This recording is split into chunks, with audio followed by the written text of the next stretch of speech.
So that's the generally speaking gig. And what I'm going to say is the intersection with human rights. So when I think about environmental issues, all of them, I think, have a human rights component. Because often you get your food from the sea, you get your air, your water, all of those basic things are human rights. Often in the US context, we don't frame them in that same way. And we need to start to, but we also need to bring the people to the table who think about them in that way. And that's the catch, is that we often haven't had people who have suffered through not having clean air, not having clean water, not having those basic things at the decision-making table. And once we do that, we start reframing the discussion around, okay, this is a basic right that everyone should have. I think we can agree on that, but why is it still not happening? What is the change that we need to make to include that in the discussion? So that's the short version. I'm looking forward to your questions.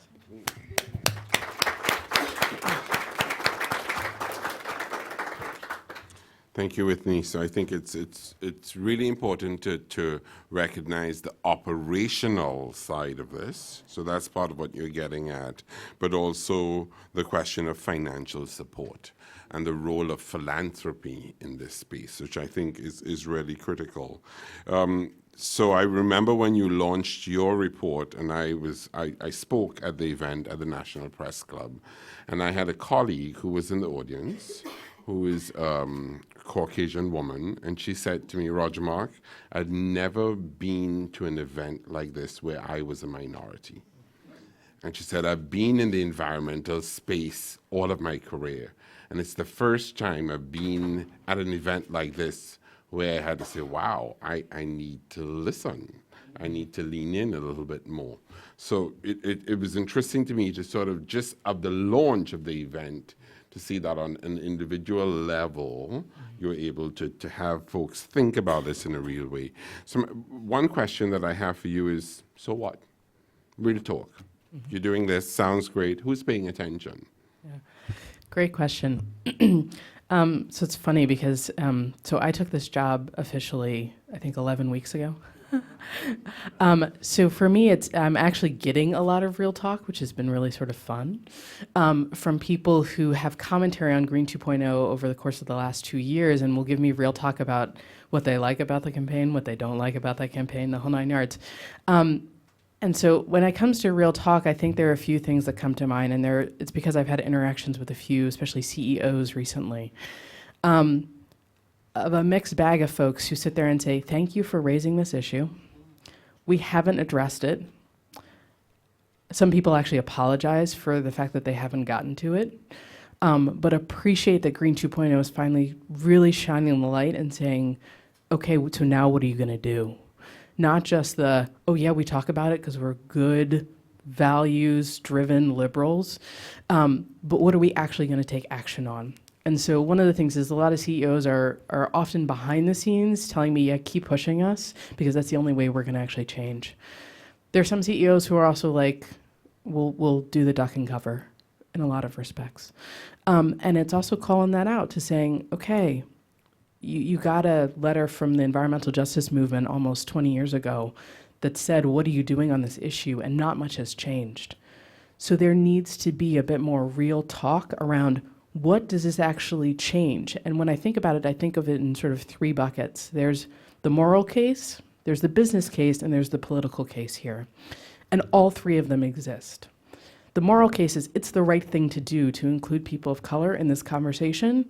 But when I think about it, I also think diversity more broadly, like sexual orientation and disabilities, veteran status, the whole 9 yards. And the hope is it will pull all of those things with us. But all of those voices need to be included because of potential disproportionate impacts. And it's the moral case, it's the right thing to do. It's also the business case. Economic power is changing in the US.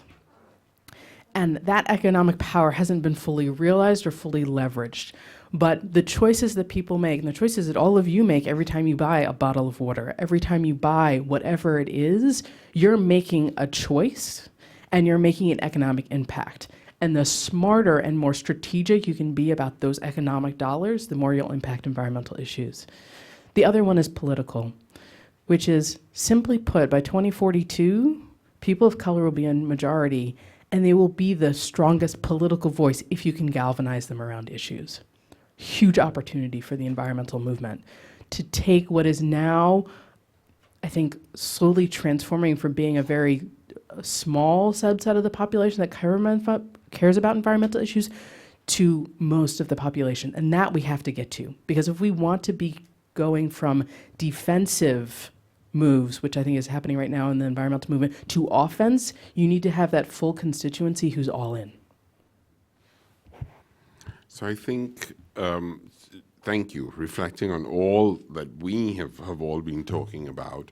And, you know, Mustafa started his comments by saying this is connected to rights, human rights. It's connected to various sectors. You have said this holistic approach. I think we've heard reflected in all of the comments that you've been making. I'm looking at a document from another human rights approach that's looking at family planning and reproductive health. So a different area.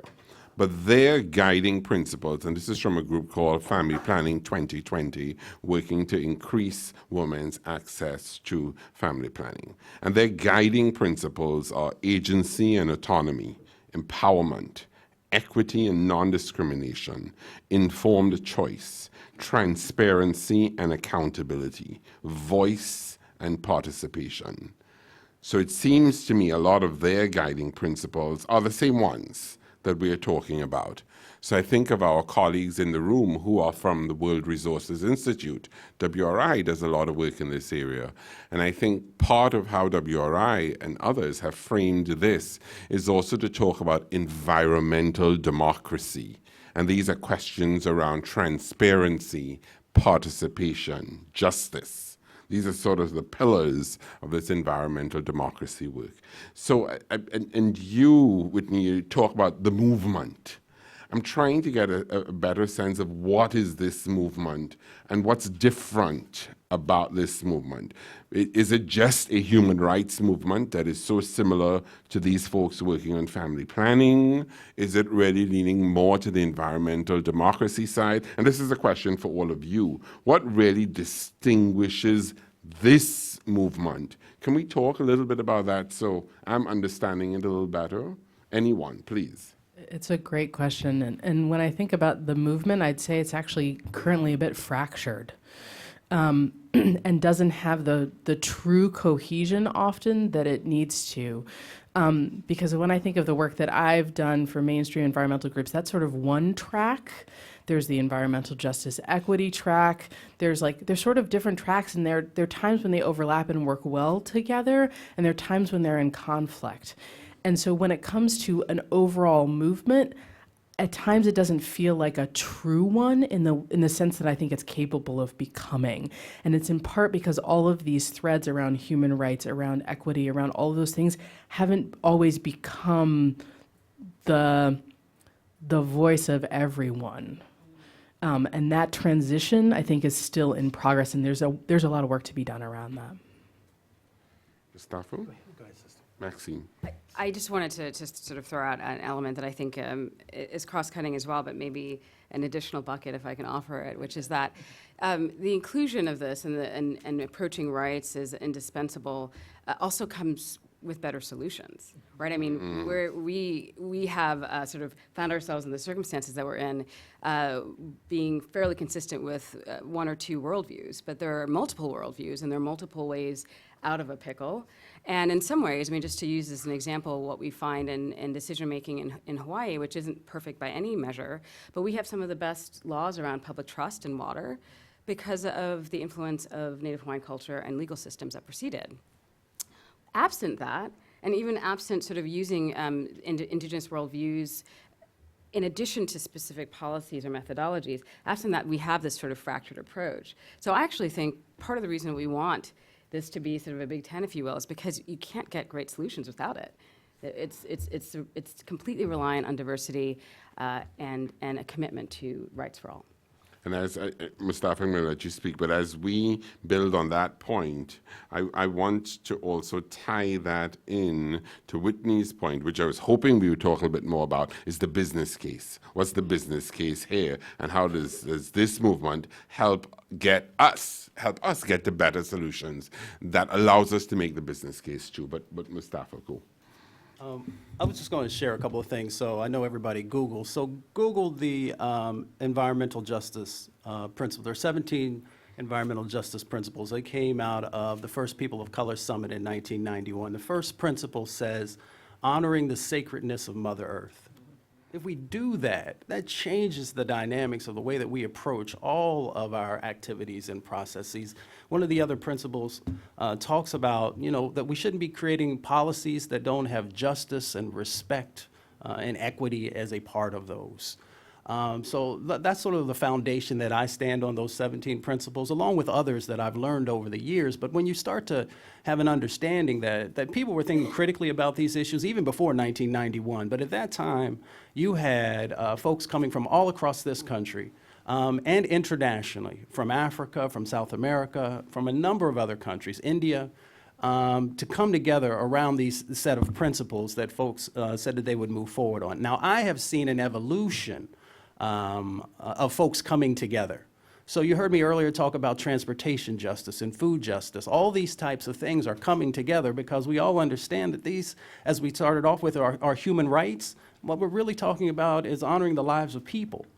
So that is something that connects all of us, but there's work that still needs to happen. And to be quite honest, there are even business and industries now who are moving forward in partnerships with addressing some of these issues, because let me make something clear for folks also. When we talk about environmental justice, sometimes people don't talk about the environmental injustices and moving toward environmental justice.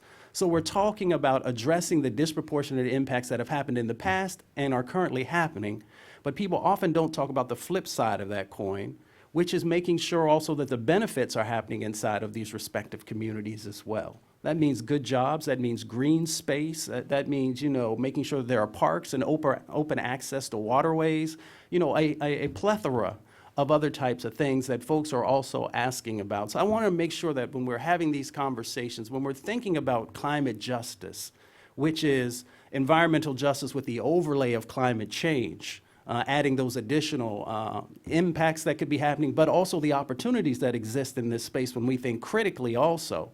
That is all in totality of the things here that we are talking about. And it's extremely important that we approach it that way.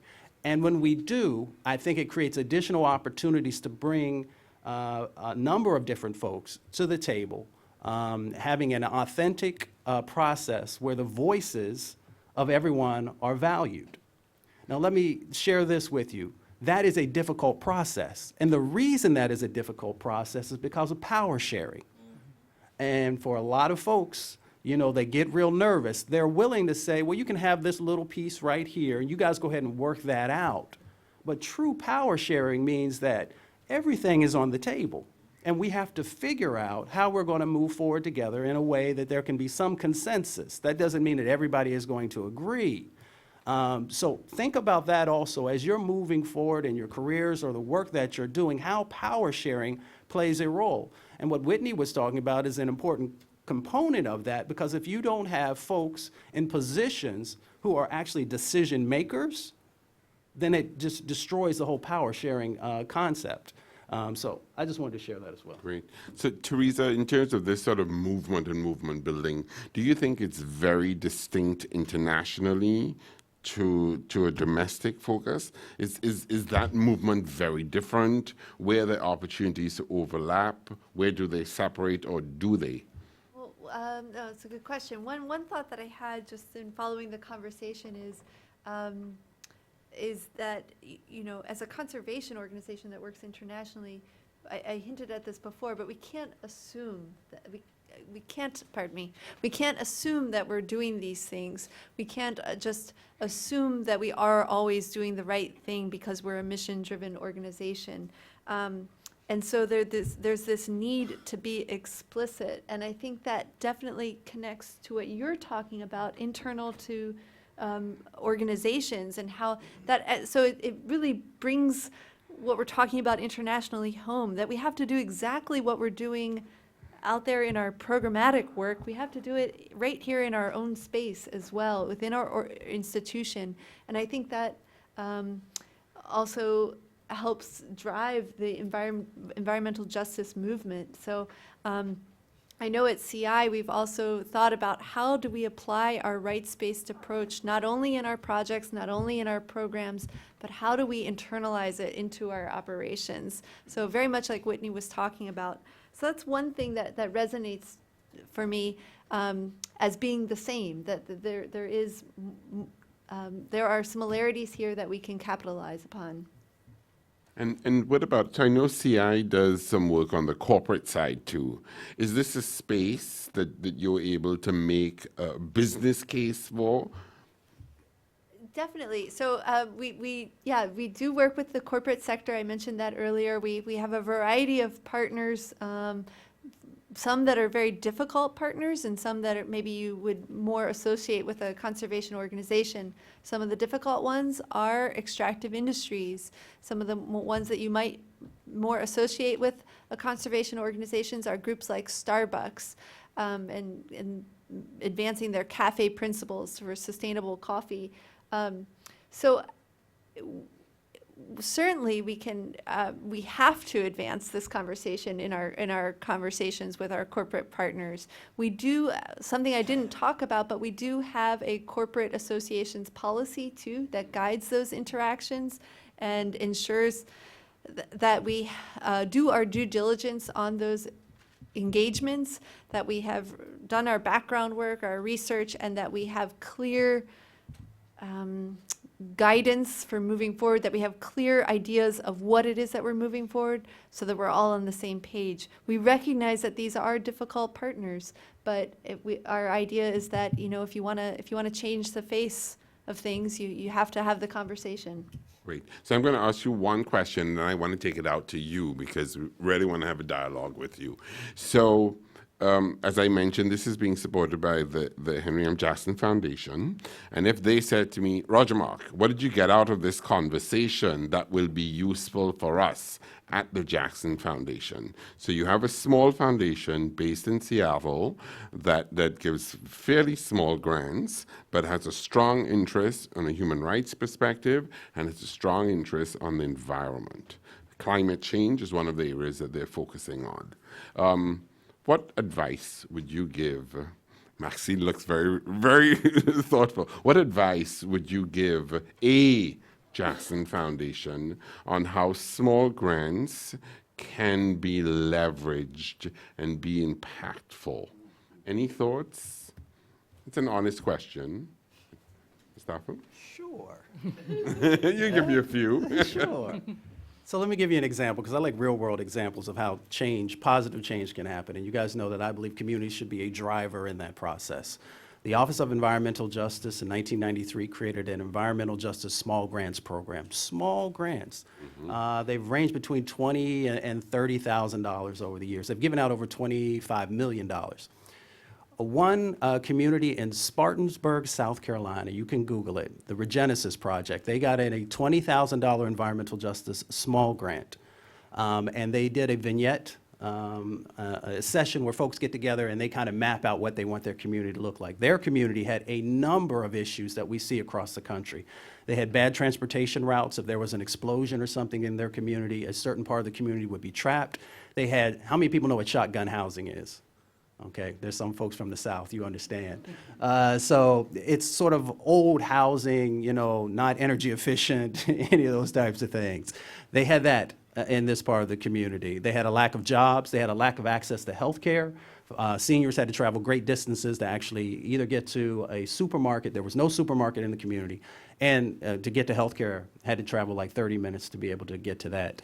And a number of other issues. They leveraged that $20,000 small grant into over $300 million in changes inside their community and developed 144 partners. What does that mean? They now have 6 healthcare centers inside of this community, and they have a mobile healthcare unit that goes out to the schools for folks who don't have transportation to be able to, you know, for kids to be able able to get checked out, and they have a mobile dental unit that goes out also. They now have a 60,000 square foot green community center so the community can come together. They have new housing inside of their community, over 500 units of green housing that's energy efficient. And for some of you, that might not seem important, but what that does is it lowers the utility bills for folks who are on a fixed income so that they don't have to utilize as much of their discretionary income to those types of things. And they train residents inside of the community to actually, as they were revitalizing, to be able to participate fully in this process and to make changes. Some of them are now branching out into surrounding communities and taking the skills that they learned to start their own small businesses. And a number of other things. They had brownfield sites, and now they've cleaned up the brownfield sites, and they're putting a solar farm inside of this. So what I would say to the foundation in Seattle is that those small grants, when you give communities the opportunity to define what their future looks like, can yield huge benefits. And sometimes we don't highlight those stories enough, that people don't know about how this change can happen, and they think that those small changes don't matter. But when communities are a driver in the process, along with other partners, magical things can actually happen. So that's how I would respond to that. Great, thank you. That gets to that second point, miracle in Maxine's last cartoon. Maxine. Yeah, well, a quick note on the quizzical look that I had earlier. I, often people Reflective say, you were look. very reflective that it's easy to play poker. I'm a good poker player because I'm easy to read. But in fact, if you always look quizzical, maybe not so much, right? So I guess, I was thinking hard on that one because there are a number of things that we could say in response. I will just echo what Mustafa said, and then also just note that the board that I'm on, the Global Green Grants Fund, is committed to doing micro-granting for environmental justice communities in the Global South. Berta, in fact, was a grantee and a significant part of our sort of crafting how we execute our mission. So, and I'll talk more about that actually at tomorrow's event. And how microgranting internationally has been able to move some grassroots efforts as well. I would also just say that we have an opportunity to talk about and flesh out this element of what are we asking people to do in response to our rights claims. So there needs to be something more. A small grant, I would often see as an opportunity to fund research on this. But to think about how we might flesh that piece out. One of the elements, for example, that you could look at is this notion of fair, prior, and informed consent, right? That we see with respect to Indigenous communities. We don't really talk about fair, prior, informed denial. Do I have a right to say no? Are you obliged to stop what you're doing in response? So sort of teasing out how we can understand and better frame some of the ways that we consider recognizing rights would be, I think, an effective next step. Great, thank you. Teresa? Sure, yeah, I'm gonna add, I have a couple here that I've jotted down. One that I think is really fundamental is to support opportunities for dialogue. And this is something that in my time at Conservation International, I've seen has yielded so many benefits and it really has advanced work in collaboration with other partners.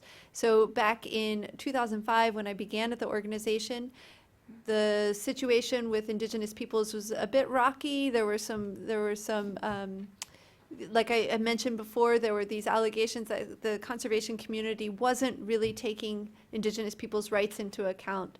I was particularly working in a project in Guatemala, and what we started there was a dialogue with members of the representatives of Indigenous communities in Guatemala, representatives of the government, representatives of other NGOs, other environmental NGOs that happened to be on the ground there in Guatemala. Some were international, but most were local.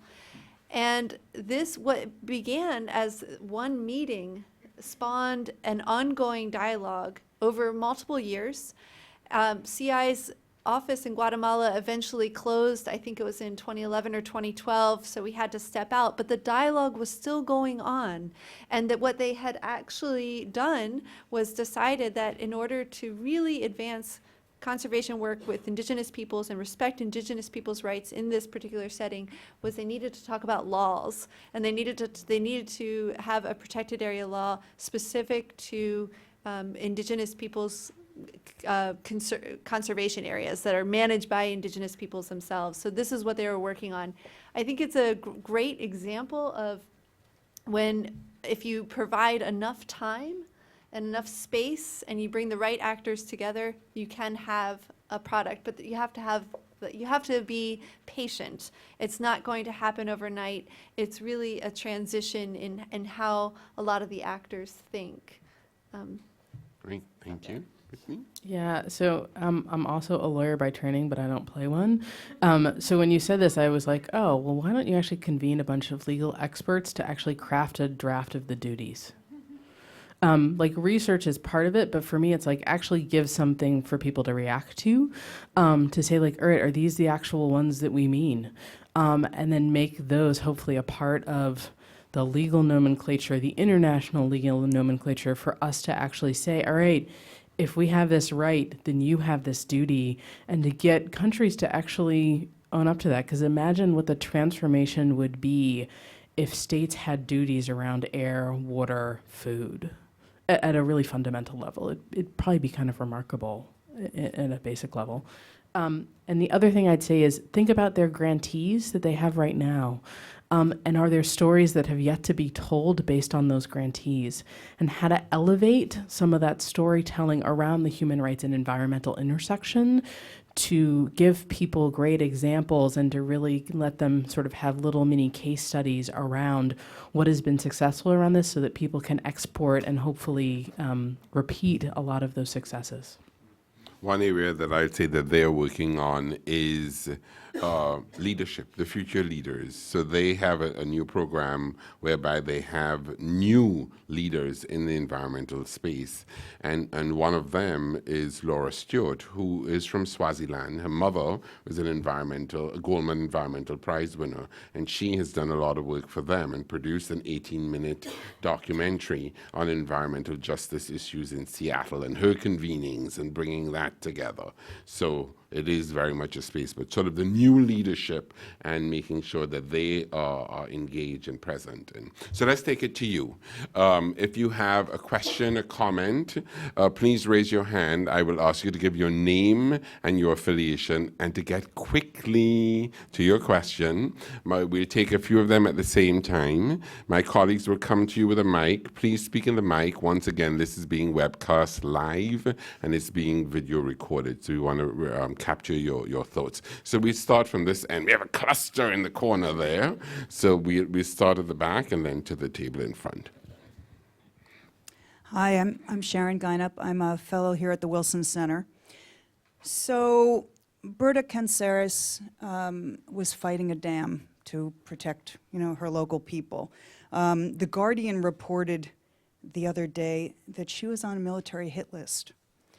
So when we, expand this out, more conservationists, activists, indigenous people died last year protecting land, water, forests, wildlife, than ever before. So with, large corporations,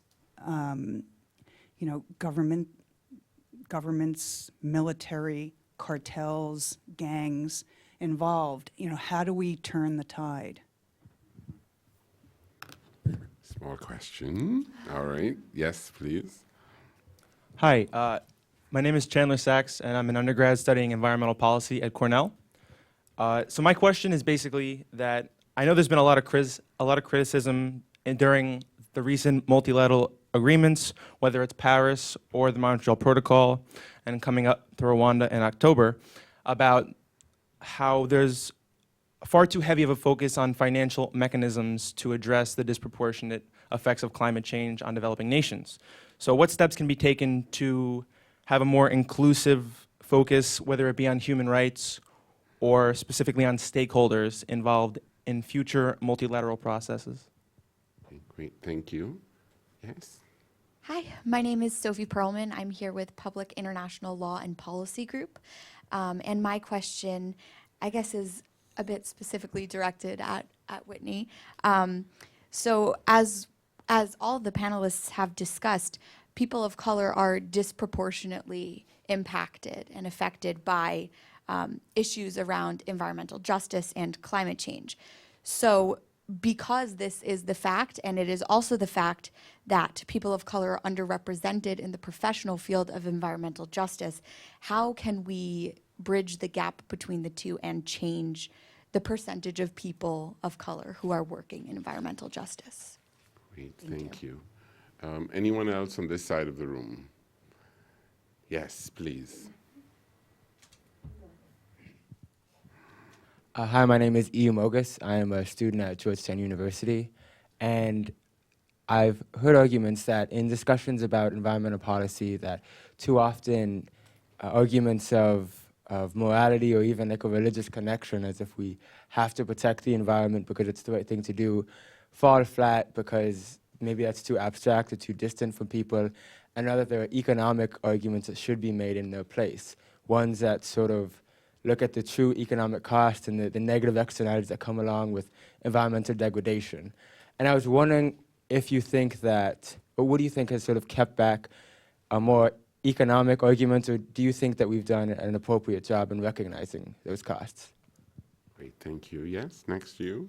Teresa Bernhard, USAID. I work specifically with multilateral development banks like the World Bank on environmental and social impact assessment. And so I have two sort of connected questions for you.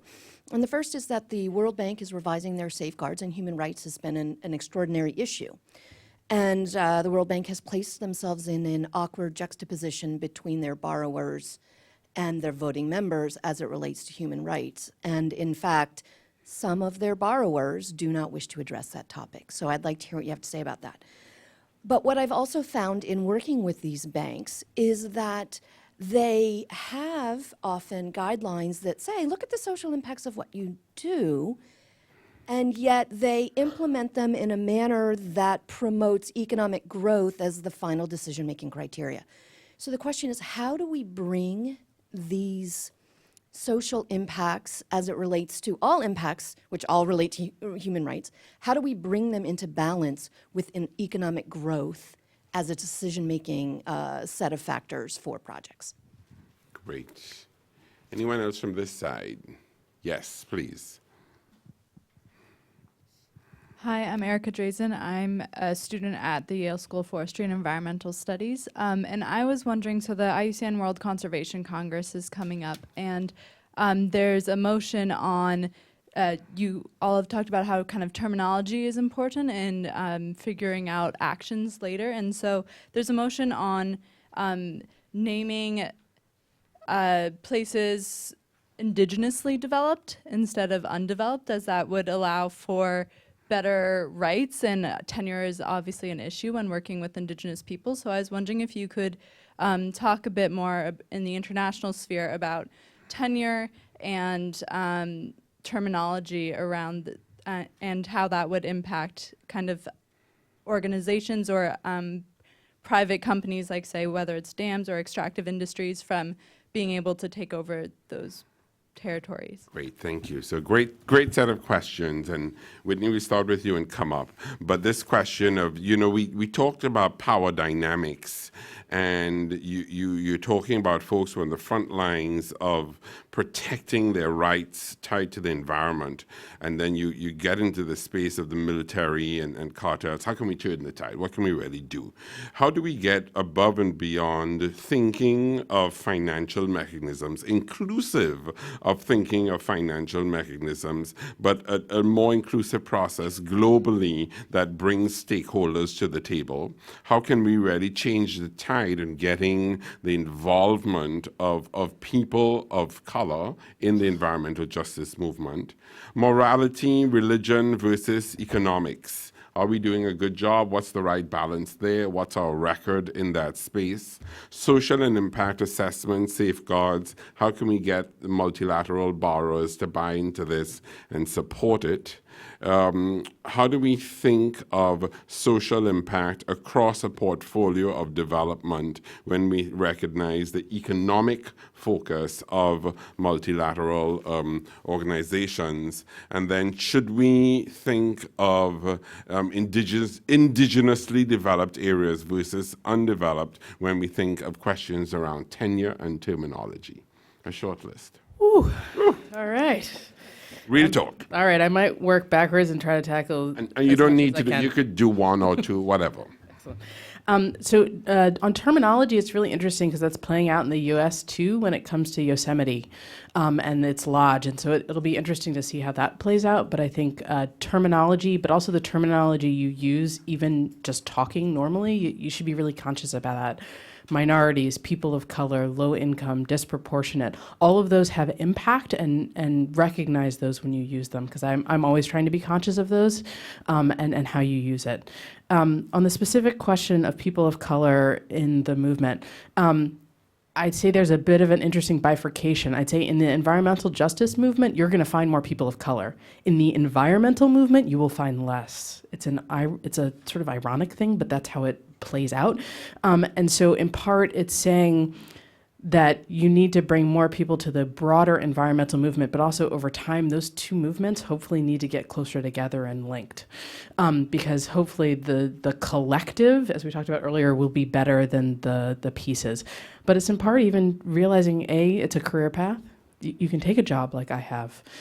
You can do this work, you can have an impact, and you can be successful in mission-driven organizations. And it's really rewarding and exciting. And part of that is just getting out and talking to more young people to make that case. Economics is a really fascinating one because ecosystem services is starting to really be that mechanism to get to the economic cost and value. There will always be, though, this like inherent unquantifiable cost of the environment. But ecosystem services is a step into that, and I feel like that body of work is really starting to grow, and hopefully we can use that as a counterbalance to economic development and all those things to say, like, look, there's a value to this. Recognizing the value might not always actually reflect the true value of having clean air, clean water, clean food, but that hopefully it'll help us get to that argument. Getting to the question also about like inclusive focus, which is like it needs to be a broadening of values. So like economics has always been our driver for a lot of things, and it makes sense in part because of economy. But there needs to be a broadening of, there is a different value here that somebody assigns to it. Just like the value of an indigenous location, of a home, of a sacred space. That has value. You can't always put it in quantifiable terms, but you need to get people to understand that that value is just as high as the economic value. And that's often a hard thing to get people to, but I think if they recognize the personal story of someone who's attached to the place, it's much harder to say that doesn't have value than just as a sort of blanket, oh, right, that's right, they live there, without having the personal connection to the person or the place. Great, thank you. Great. Well, I think Whitney hit all of the questions. I don't know if I necessarily will. I'll touch on a few of them, though, and then let others speak as well. So the question about how do we turn the tide and how do we impact those state actors? This is actually a question that recently the UN Special Rapporteur on the rights of indigenous peoples also posed to conservation organizations. What are those instances where we can demonstrate that we as and the NGO community have been able to influence those state actors for the better, for the protection of indigenous rights? I think it's a challenge. So the task at hand is to go for these NGO actors to go back and really think about this and pull that information and put it together so that we can figure out better ways to do this. I think it was recognized in the meeting with the Special Rapporteur that this was one of the most significant challenges for the conservation community, for the NGO community. How do we do it? What are the examples and how can we learn from them? To the question of the World Bank revision of the safeguards, I think it comes down to accountability, right? I don't know if there's any way around it. This is something that a lot of groups also struggle with, that we don't have good accountability systems, and the World Bank among them, that we have to do better. We have to we have to raise the bar, and we have to call people to task when we see these issues arise. And I think it boils down to that. And I think as the conservation community, we also have an obligation to point out those instances where we see that happening, and that to not always go after the money if we see, say, hey, wait a minute, you know what? We're not on the same page here. Let's step back from this. That's also an important step. To the question, and the focus on stakeholders in multilateral processes, I think that may have been yours. Yeah, I think one innovative way to address that is to put and I think Mustafa touched on this earlier too, is to put the money, put the financing for the project in the hands of the very communities that are going to be benefiting from it. Make them the decision makers. At CI, we're part of a really innovative project called the Dedicated Grant Mechanism for Indigenous Peoples and Local Communities that does just that. It puts the funds, $80 million, directly into the hands of those communities that depend on and that live off of and protect the forests. CI is just one small part of that project, but ultimately it is the communities themselves who are moving it forward. And I think that's one answer to how do we get those stakeholders, how do we change the stakeholder process, how do we make it more robust to change the paradigm a bit. I'll stop there and maybe let others answer. Thanks. Yeah, so I'll just take a handful. First, the issue of the numbers of people that are losing their lives and how we engage in terms of human rights sort of being a life and death issue. I've always sort of looked at those numbers skeptically, but for the reason that, it's hard to capture the data, but also relevant to the terminology discussion, there have been a number of sort of indigenous massacres, if you will, in which we did not understand them as environmental issues. And so we're seeing these numbers being derived because we have a much more nuanced understanding of what it means to engage with the environment. The term itself and activity within environmentalism has been siloed in a way that it's not siloed in other communities and worldviews. So the numbers are quite, I think are reflecting that shift.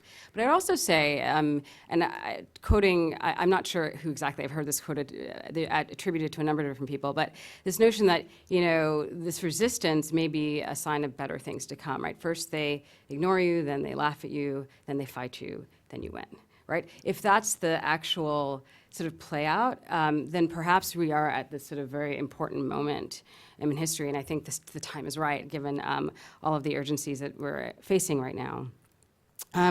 With respect to terminology, again, I would just say it is important. It is important for motions to move so that we can have a better way of discussing these issues and have better categories for them. We have a lot of disconnect between our understanding of property rights, for example, and how we understand indigenous relationships to land. And so these terminologies, I think, are interim in order to bridge those different ways of understanding those different interpretive processes. The last, actually, and with respect to the World Bank, I would just very quickly say that a lot of it's true, and you certainly see this in the early instances of relocation, that the country level, at the sort of the federal government, national government level, participants don't necessarily have the best interests of all of their communities in mind. And in fact, displacement, relocation of communities has been used, and climate change's relationship to it has been used throughout the globe to advance other political motives. So sometimes it's about who you're giving the money to, which is why, the theory of change around environmental justice and microgranting is attempting to sort of leapfrog over the interlopers that might not have the best interests of those communities in mind. So that's one initial thought that I have to your comment. I'll just sort of end my response with this question around how we value things, right? This notion that some things are priceless. Literally, you can't put a price tag on them, but they're also just endlessly invaluable. Place, where you're from, is one of those things. So there are two questions that you can ask when you're looking at environmental displacement or climate displacement. One is, how much does it cost to move you? And how much does it cost you? How much do you lose to have to leave? And to give you something that you maybe could be able to relate to, I had a friend who lived in Little Italy. I grew up in New York City. He lived in Little Italy, and he was like, I don't go north of 14th Street. I don't do it. There's no, what's the point? And so if I said to him, this is just, so he lives in the neighborhood of New York, you can't live in Little Italy anymore. You have to go to the Upper West Side. This is not a move that he can contemplate easily, right? Now imagine if you're telling that to someone, it's gonna cost us $100 million to move your community. That's the cost. But in fact, I'm leaving my ancestral home. I'm leaving behind the bones of my ancestors. And this is a refrain for a number of Pacific Islanders that's really quite important to consider.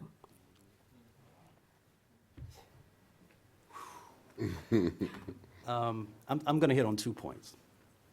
And most of us in the room were not old enough to have experienced the civil rights movement in this country, but we understand some of the things that came out of the civil rights movement.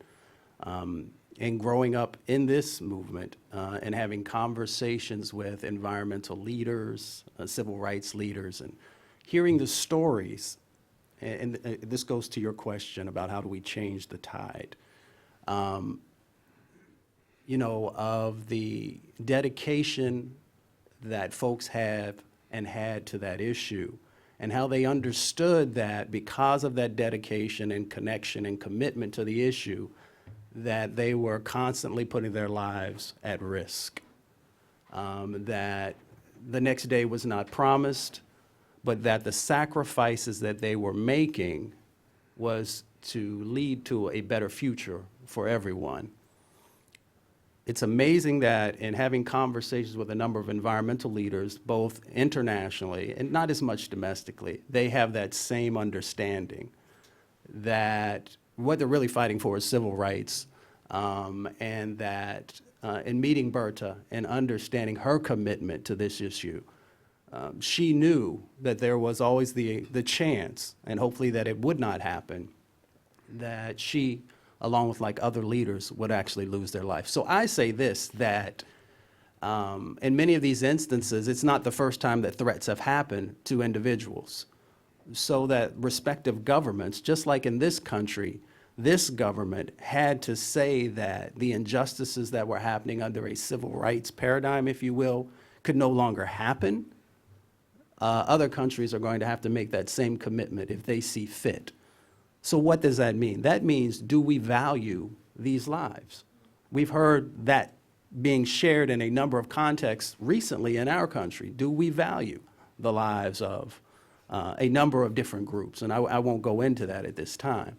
But I think that that is a part of the process, that respective governments have to make a choice if they are going to value these lives and the work that's happening and protect them from the injustices and, unfortunately, the deaths that happen sometimes in this space.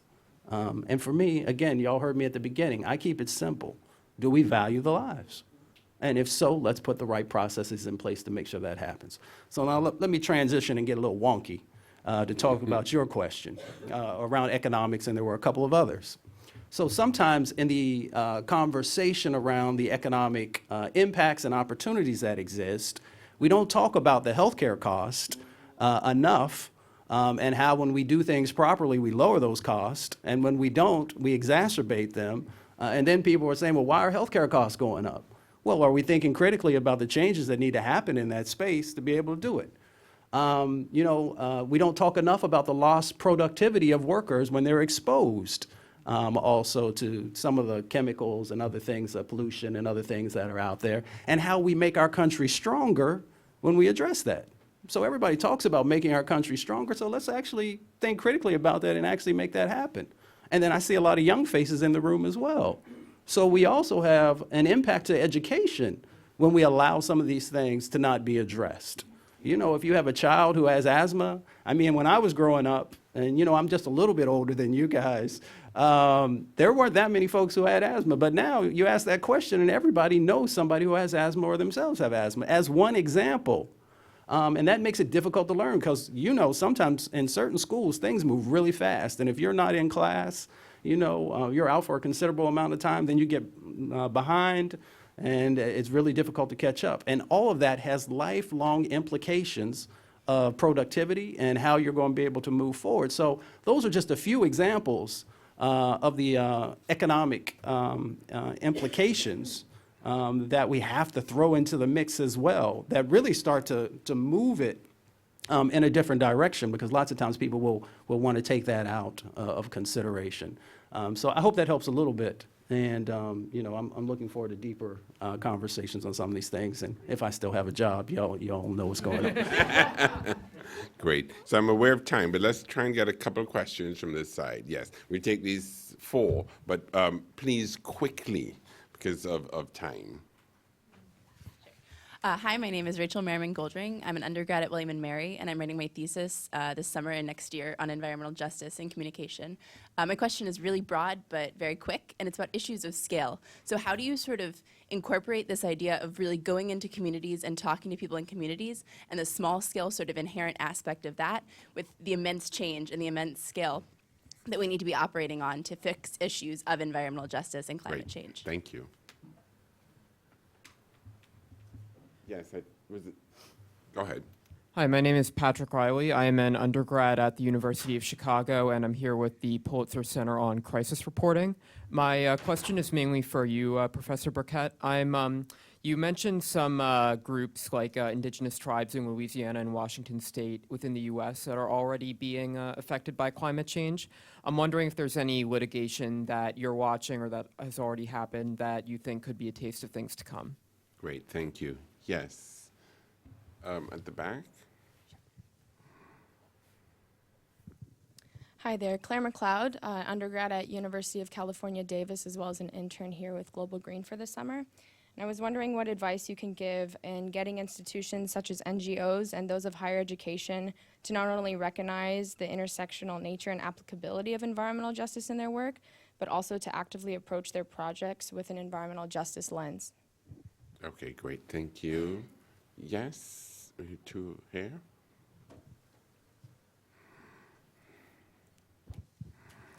Hi, I'm Lalanath De Silva from the World Resources Institute.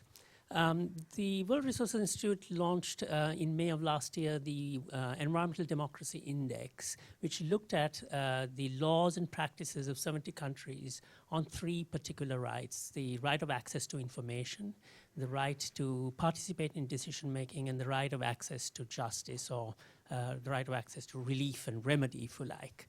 And one of the lessons that came out of that study was that access to information laws and practices had done reasonably well in the over the last decade or so in these countries. Access to justice kind of came second, but what really lagged behind was laws and practices around access to participation and participation in decision making. And I think all of you in your presentations kind of touched on voice, touched on FPIC, free, prior, informed consent, all of which go to show that at the core of some of these issues is the lack of space for these communities, for individuals to participate in decisions that affect their life. So my question to you is, to what extent do you see these kind of procedural rights as being at the heart of the kind of human rights spectrum of rights that we're dealing with, and to what extent do you feel that these rights need to be prioritized in our push for reforms, both of laws and practices? Great, thank you. And we take one final one here. Yep. Sohail, in work in business, finance, and nonprofits. I'd like to balance it out with some specificity. I think it's very general and theoretical, some of the issues, and they do seem like from the same from 20 years ago when we were talking about environmental imbalances in Harlem and Bronx and so forth. Teresa, if I could ask you specifics to address Whitney's excellent points. What is CI doing to incorporate diversity into decision making? What is the composition of your board in terms of diversity?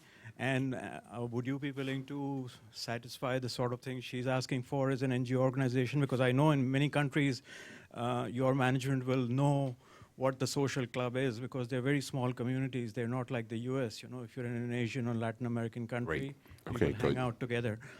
So if you could share what you're doing with that, because you also mentioned you're in Great. governance. Okay, thank you. So, Or Roger, I mean, is there something about the EPA? I've always wanted to know, like, if you look at the water crises, whether it's Flint or New York or DC, it seems people in the community, like I'm one of them, know about it for years, the problems. Why is there a lag or almost a need for some crisis or emergency for the EPA to come out and take action? What prevents it from happening? Because the community already knows okay, about great. it. Thank you very much. Yes. Okay, so we have questions on scale, going up from the community to the immensity of the problem. Maxine, any knowledge on litigation with tribes? How do we convince NGOs and higher institutions of higher education to get this to be a priority? Question of procedural rights, participation. How do we push that forward when there's a lack of space? What is CI doing with regard to diversity? And does EPA need a crisis to take action? Real talk, Mustafa. You're on. Let's start with you. Okay. So those were some good questions. So to the sister, can't see you now. There's too many folks in the way. There you are, working on your thesis. Good luck on that. I've been down that road. So as it relates to communications, so I actually used to be a communications director, and I actually have some folks in the room, part of the communications team over at EPA. So I want to make sure you understand that there are environmental justice networks that are out there. Because I hate when folks think that EPA is the center of the universe around environmental justice, and we're just one teeny tiny part that hopefully plays a positive role in what communities are asking for. So the environmental justice networks, environmental justice, community-based organizations, leaders, those types of things, I think that that is where real communication happens. The agency has the ability to be able to highlight great stories that are happening out there, innovative work that's happening in the space. There are a couple of other mechanisms for folks to come in and share and help build. But that strong communication has to happen, you know, on the community level.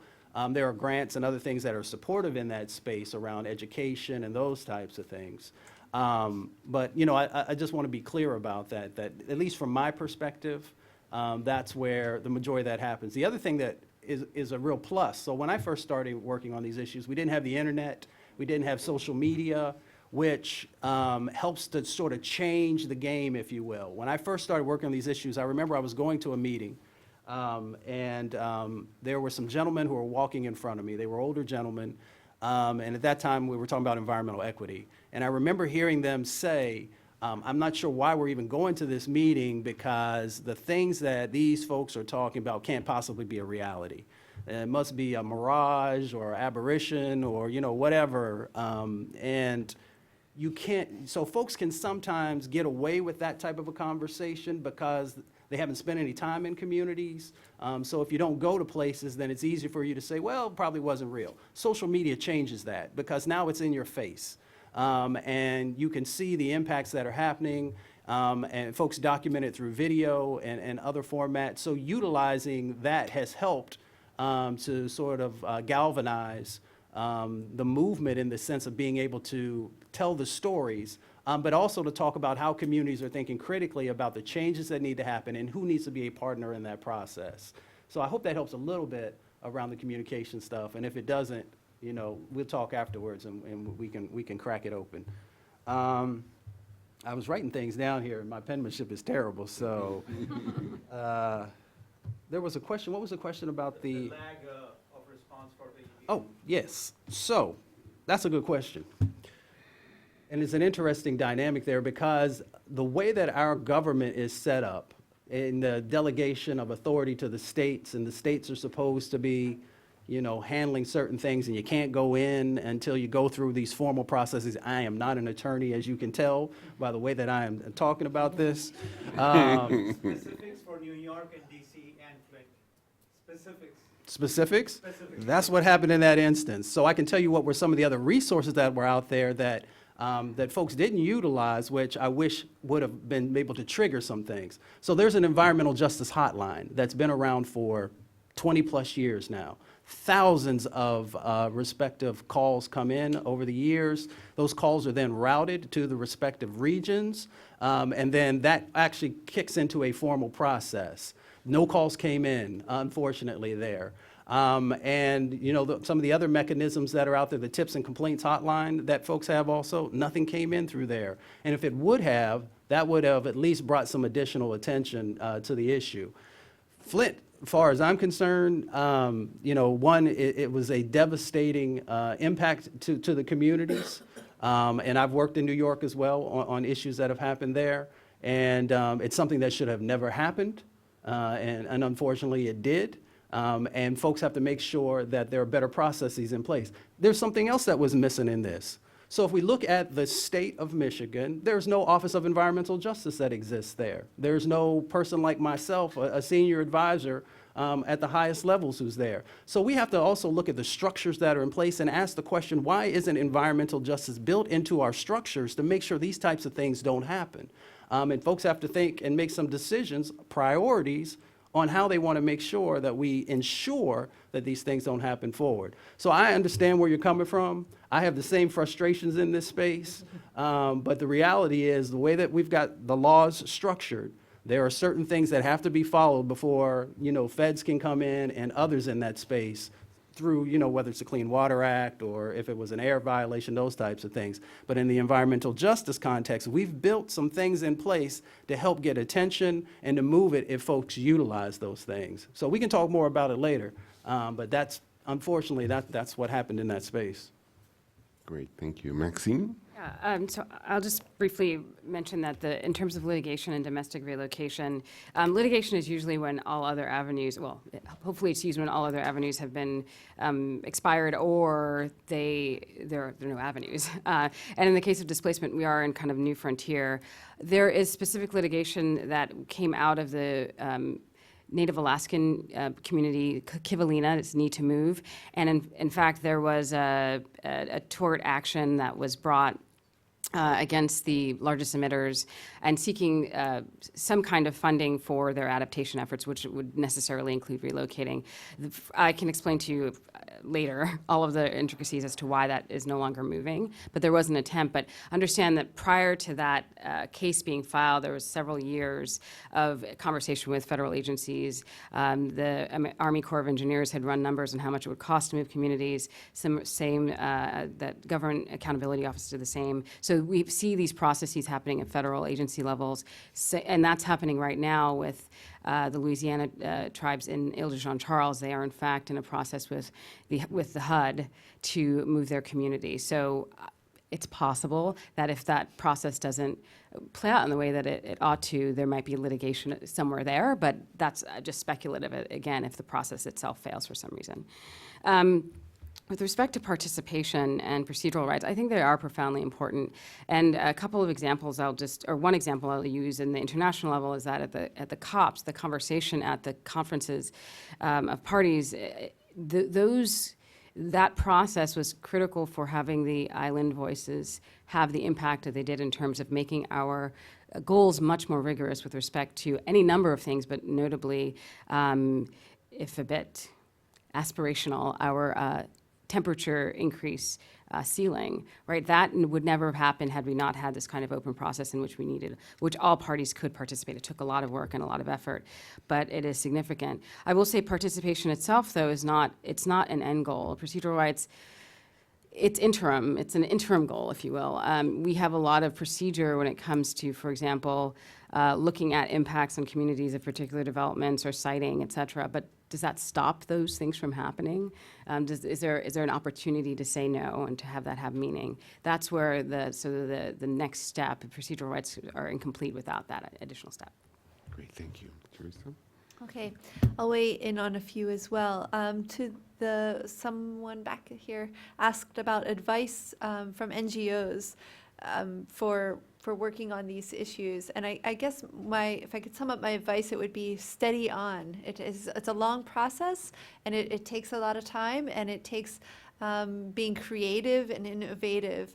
And I think there are two things that also, for me, that I would call attention to. One is the importance of acting collectively.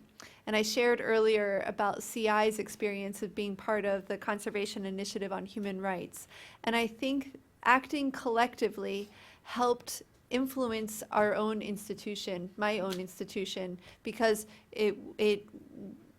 we had this backing of all these other institutions as well, and it makes everyone's go, okay, yes, let's listen. It gets a little more, it's just more power, and it gets a little more attention. So that's one thing. And then the other thing I would also emphasize is the importance of sharing stories.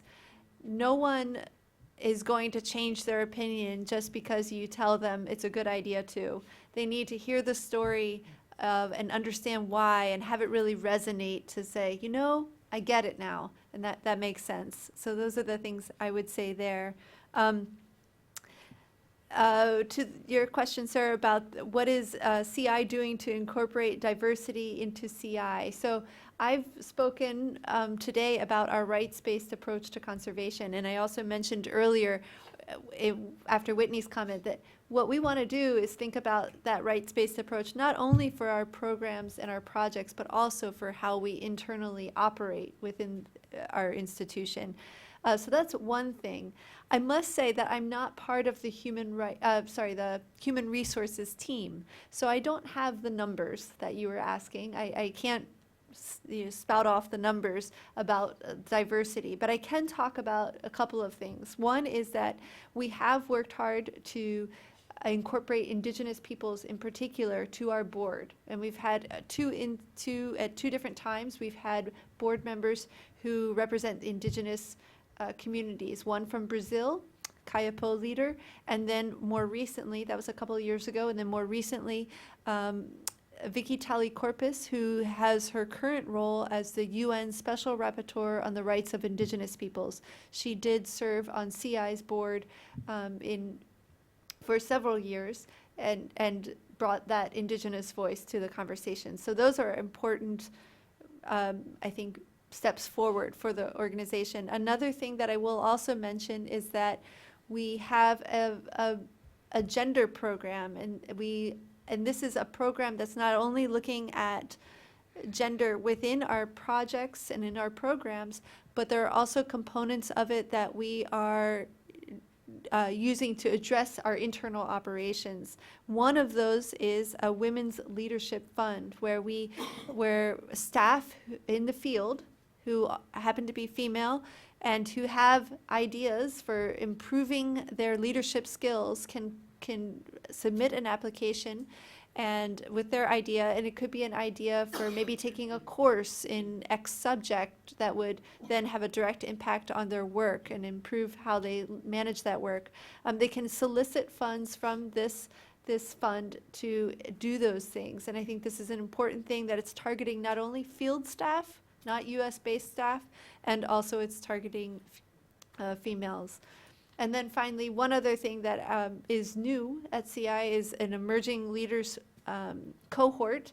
So it's a opportunity at CI where the organization is identifying emerging leaders from across the institution, from both our field and our headquarters entities, and bringing them together and really cultivating their leadership skills together in cohorts. And this is something that will continue from here forward, I imagine.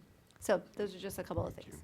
Whitney. Yeah, I'll just tackle two of the issues here. One is on the intersectionality, and the other one around participation. So intersectionality is really interesting. I feel like it's becoming like the new buzzword, probably. But it's really fascinating because the environmental movement, actually in the last week, in part due to Orlando, has taken a really interesting set of steps that I feel like it hadn't taken before, which is you find, and I found in the last week, CEOs of a lot of the major environmental groups have put out a statement about Orlando, which is an interesting first intersectionality between the environment and sexual orientation, but really around, sort of traumatic moments in our history. And I haven't seen as many of those kinds of statements previous to now, but also the intersectionality of either race, gender, or something else, and really tackling we need to be a full community and need to embrace everybody in the community. And that's been a statement that I feel like is new, that starts to get to this intersectionality, that people, when they show up for their lives and their work and their jobs, bring all of themselves with them, or they should. And for organizations to start recognizing that intersectionality, I think is a huge first step. And I hope that those kinds of moments will help to catalyze the change internal and external to organizations to recognize that, like, we have staff who actually bring all of themselves to this, and we need to recognize and receive them in those spaces. But I say it will continue to be a challenge. I actually had somebody talk at a summit about solidarity, about when has the environmental movement been in solidarity with another movement? What does that look like? When has that happened, or when hasn't happened? To really start changing that conversation of, it might not be your mission, but it intersects with so many of the people in the movement or the movement's overall goal that you should stand in solidarity. And maybe that's with immigration, maybe that's with housing, maybe that's with, and what does that look like for your organization to stand in solidarity with other folks, to bring yourselves to that table and then bring other people to your table. And then the other one about participation, I get sort of down to the really granular level, which is like, when do you have meetings? What time do you have meetings so that people from different communities can actually show up to be present and to give their voice? And for me, it's a simple one, but like, I have the luxury of having a job where I can show up for panels like this. I can go to meetings like that, but there are a lot of people in the world who don't have that luxury.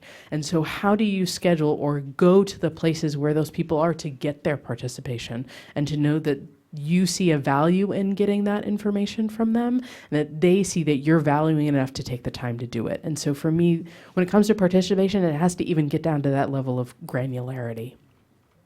Great, thank you. So I think today we've had a real talk on human rights and the environment. How can we do better? Going into the conversation today, I was looking for some discussion around the gaps. What's missing as we work in this movement and in this space? I think we've talked about opportunities for the environmental justice movement and the environmental movement to come together. We've talked about underrepresentation and what needs to happen operationally, but also in terms of leadership within organizations in this space, but also with funders. I think we've talked about how this is a human rights issue and how we need to very concretely think about how we provide food, water, land, but also access to green space and parks and sort of what that means. We've talked about the evolution of the movement, how we've gone from equity and thinking about racism and justice and inclusion. We've touched on the morality dimensions of this topic and how that dovetails with the legal underpinnings. We've touched on power dynamics and what that means, and our willingness to engage and have those uncomfortable conversations and creating safe spaces for inclusion and engagement on those processes. So I came away with a lot of in terms of gaps.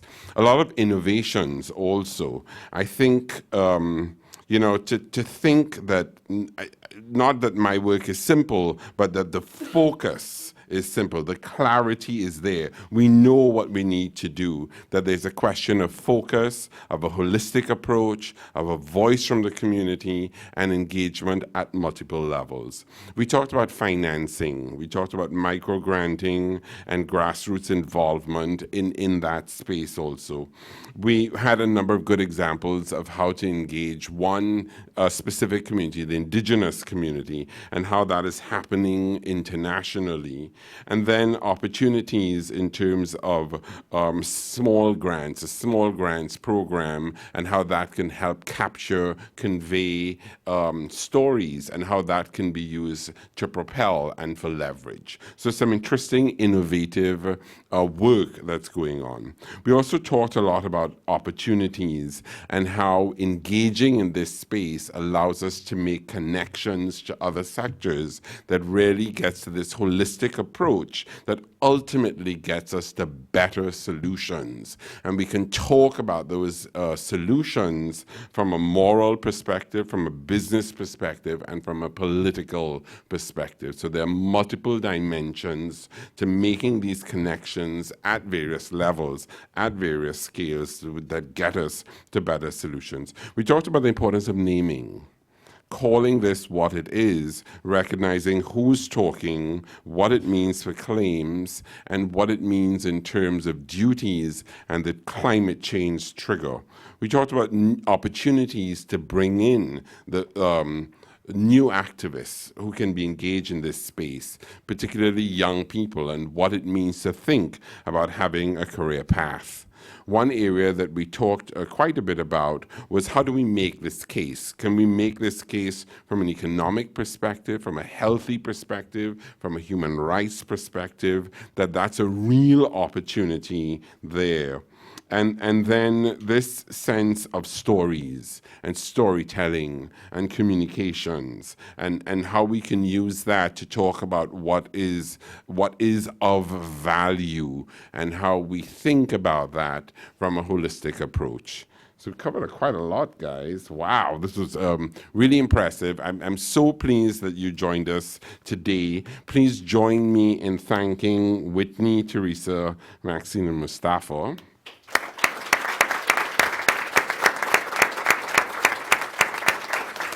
I also want to acknowledge a number of my colleagues in the room, Shreya, Adrian, Benjamin, Sky, Cara, a number of colleagues here helped pull this agenda together. Once again, it has been video recorded. It will be archived on our website, newsecuritybeat.org. We will produce a summary of today's discussion, and the PowerPoint presentations will be there.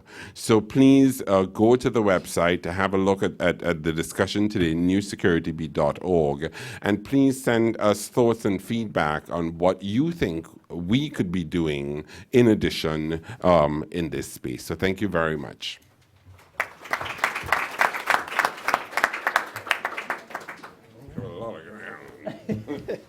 So there's a little time for, I'm sure people have questions, where then we'll move into the private discussion. Okay. That's okay? Oh, yeah.